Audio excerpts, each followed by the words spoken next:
Miarabanao hatrany amin'ny anaran'i Jesosy Kristy tompony, tenako tonga soa amin'izao vavaka sy fampahirizana izao ny fiadanan'Andriamanitra tononoko aminao sy ho amin'ny ankonanao. Ampifaliana lehibe ho any manolotra ho anao ny tenin'Andriamanitra amin'ity andro an'ity, ary alohan'ny andraisantsika izany dia manasanao hiaraka hivavaka isika. Midera tsy makasitraka ary manome voninahitra anao izay tompo ny amin'izao fotoana mahafinaritra omenao anay izao. Misaotra indrindra ny amin'ny fiarahanao sy ny fombanao feno izao fotoana izao, ary misaotra anao ihany koa ny amin'ny tsirairay avy rehetra izay tominao andre ny teninao.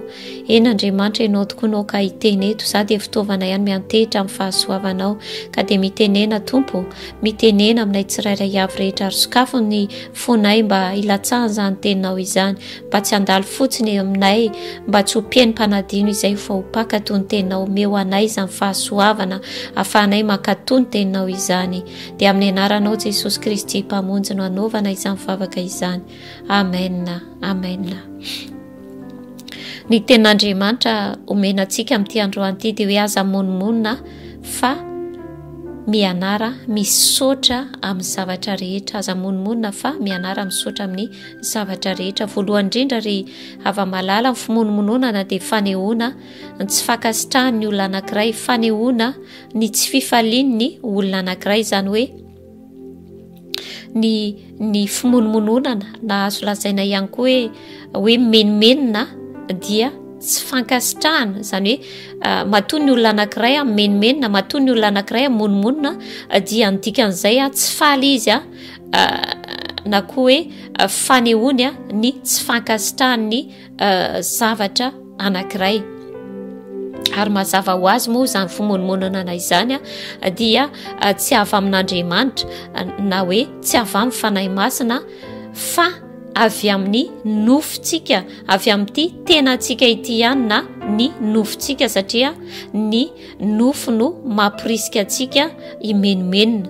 Ny fimonomononana dia mahajamba ny olona, na hoe mahajamba ny masom-panahin'ny olona, ka dia na zavatra tsara raha nomen'Andriamanitra azy dia tsy hitany. Ary ny fimonomononana ihany koa dia anisan'ny hoe sakana izay ataon'ny olona ho an'ny tenany, tsy andraisany vahaolana izay omen'Andriamanitra anazy. Ny fimonomononana dia mahatonga ny olona tsy andre an'Andriamanitra, na hoe mahatonga ny olona marenina ara-panahy ka tsy ahafahany miaino an'Andriamanitra.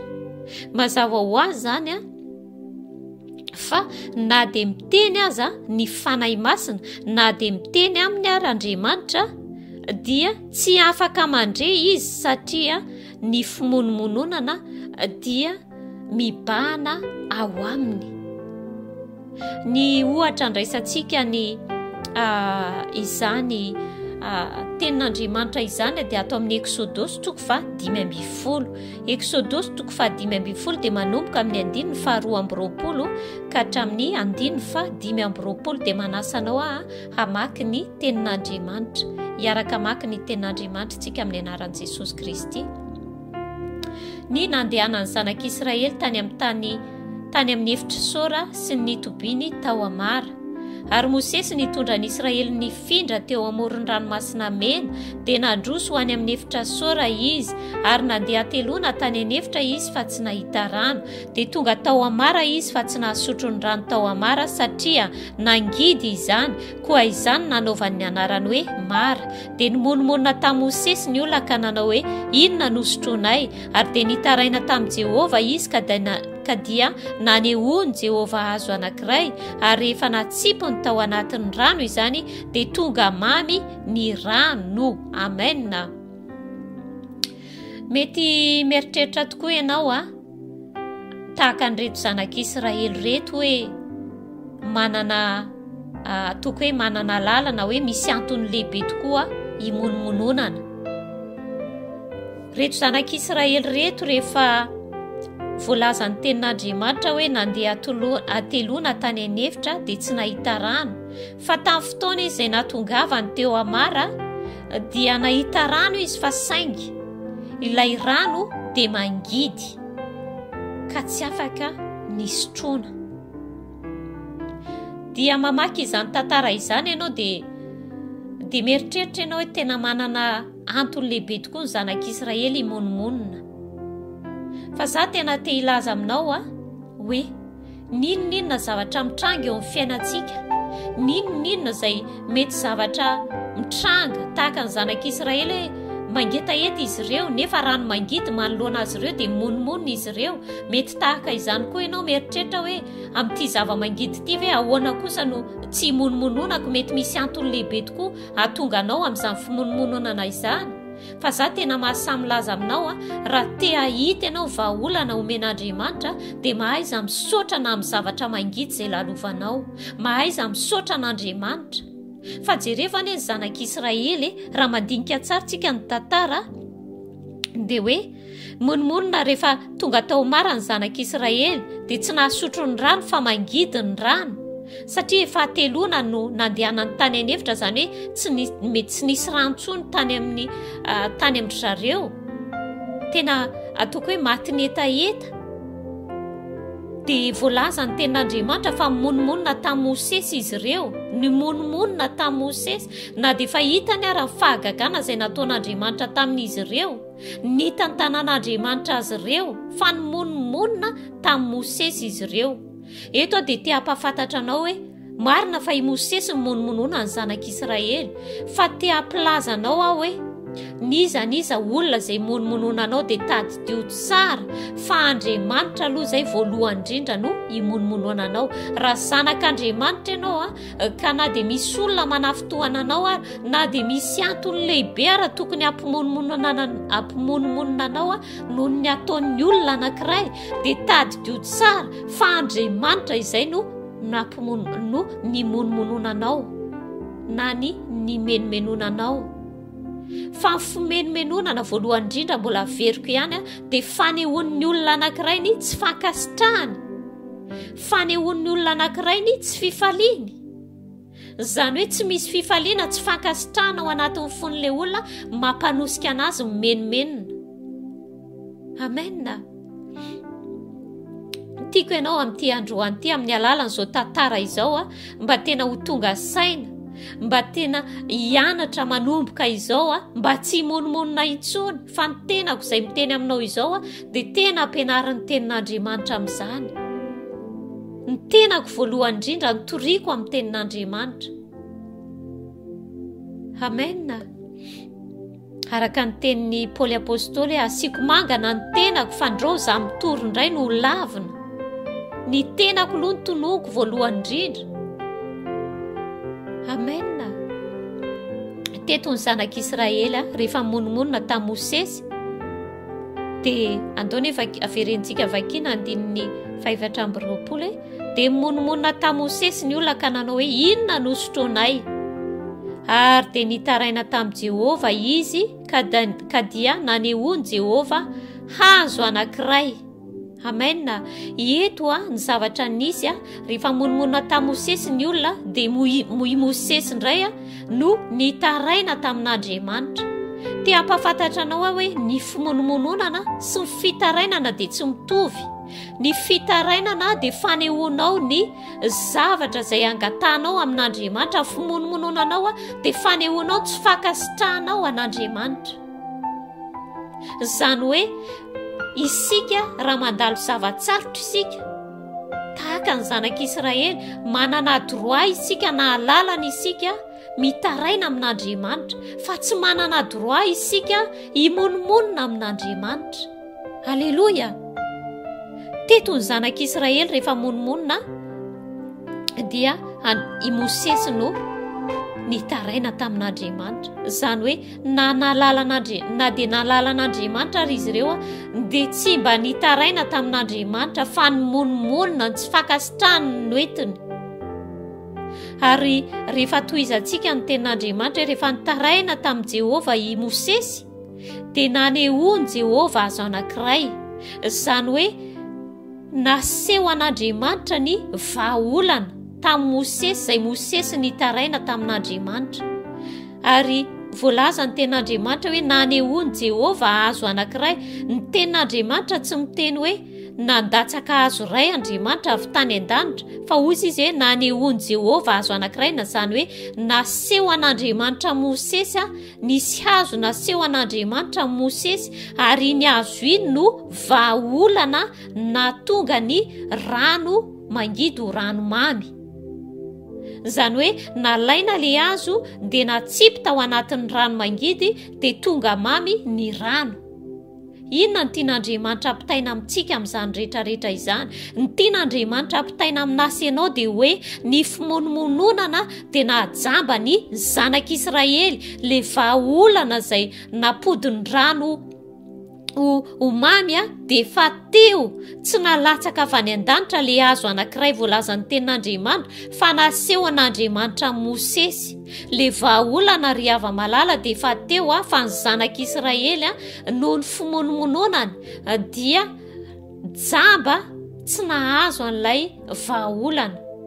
Fa i Mosesy izay nitaraina tamin'Andriamanitra no nanehoan'Andriamanitra n'ilay hazo anankiray izay naseho an'Andriamanitra ary iny no natsipy tao anaty rano, iny no vahaolana. Amen. Tian'Andriamanitra ampahafantarina antsika koa dia izao hoe raha tianao miandray ny vahaolana avy amin'Andriamanitra dia mahaiza misaotra, mahaiza mankasitraka, ary na dia hoe mandalo zava-mangidy ianao, rano mangidy, dia mahaiza misaotra sahady fa ny vahaolana ry hava-malala efa eo amin'Andriamanitra. Ny vahaolana dia efa eo amin'Andriamanitra. Fa raha ohatra ianao monomonina na dia misy antony ary ianao mieritreritra hoe misy antony lehibe tokoa afaka mimonomonina amin'ity toe-javatra ity, dia tadidio tsara fa tsy manana lalana mihitsy itsika himonomonina amin'Andriamanitra. Fa Andriamanitra efa manomana vahaolana. Andriamanitra efa manomana vahaolana amin'ny olana izay misy aminao, ny amin'ny problème izay misy aminao, efa fantatr'Andriamanitra melohany. Fa raha tohizantsika ny tenin'Andriamanitra eo ambany eo dia hozy izy ny tenin'Andriamanitra hoe tao no nanomezan'i Jehova lalàna sy fitsipika ho azy ary taony izany toetra azy. Raha jerentsika ny tapany faharoa amin'ny 5:20 io dia hoe taony nanomezan'i Jehova lalàna sy fitsipika ho azy ary taony izany toetra azy. Zany hoe teto izany dia fizahanttoetra no nataon'Andriamanitra tamin'ny zanak'Israely. Fa ny zanak'Israely tsy nahalala an'izany. Tahaka izany koa zasy ianao, misy fizahanttoetra ampandalovan'Andriamanitra anasy ianao hoe manahoana ny toe-pon'ity zanako ity raha ampandalovako amin'ity zava-mangidy ity? Aisotra anavy izy sa aneo ny tsy fankasitrahany amiko? Fa jeren'Andriamanitra nefany Andriamanitra efa manomana le vahaolana, Andriamanitra efa manokatra lalana, Andriamanitra efa manomana vahaolana ho an'ny olana izay misy eo aminao. Fa Andriamanitra dia mizaha toetra anao, mijery anao izy ohatry ny ahoana ny toe-ponao. Raha ampandalovako an'ity, raha omeko an'ity zava-mangidy ity, amin'ity andro an'ity mino aho fa handray ianao hianatra ianao zava-baovao amin'Andriamanitra. Any amin'ny Tesaloniana 1:5-9 moa dia tena mampirisika antsika ny tenin'Andriamanitra, mampirisika antsika Andriamanitra hoe misaora amin'ny zavatra rehetra, misaora amin'ny zavatra rehetra fa izany no sitrapon'Andriamanitra ao amin'ny Kristy Jesosy ho anareo. Misaora amin'ny zavatra rehetra, amin'ny zavatra rehetra mihitsy ianao dia mila mahay misaotra na amin'ny zavatra mamy na amin'ny zavatra mangidy. Mahaiza misaotra raha vavy sy anadahy, mizaha toetra anao Andriamanitra. Izany rehetrarehetra izany dia mba hampitomboany ny finoanao, ny fizahan-toetra anie ry hava-malala dia mba ny hampitomboana ny finoantsika fa tsy hoe natao hampahoriana antsika. Raha vao tsy mahay misaotra an'Andriamanitra, raha vao tsy mahay mianatra misaotra an'Andriamanitra ianao dia tafalatsaka ao amin'izany fimonomononana izany.